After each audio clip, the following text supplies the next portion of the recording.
أعوذ بالله من الشيطان الرجيم. بسم الله الرحمن الرحيم. وإذ أخذنا ميثاق بني إسرائيل لا تعبدون إلا الله وبالوالدين إحسانا وذي القربى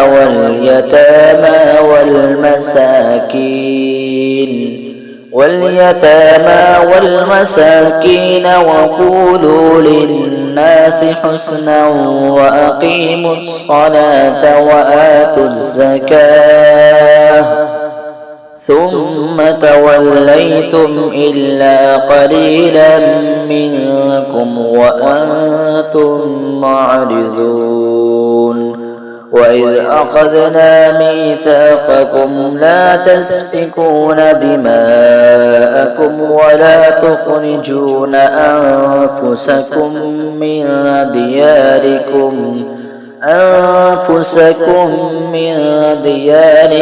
ثم أقررتم وأنتم تشهدون.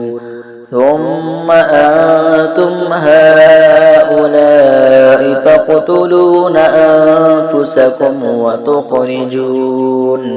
وتخرجون فريقا منكم من ديارهم تظاهرون عليهم بالإثم والعدوان وإن يأتوكم أسارى تفادوهم وهو محرم عليكم إخراجهم أفتؤمنون ببعض الكتاب وتكفرون ببعض فما جزاء من يفعل ذلك منكم إلا خزي في الحياة الدنيا ويوم القيامة يرد إلى أشد العذاب وما الله بغافل عما تعملون.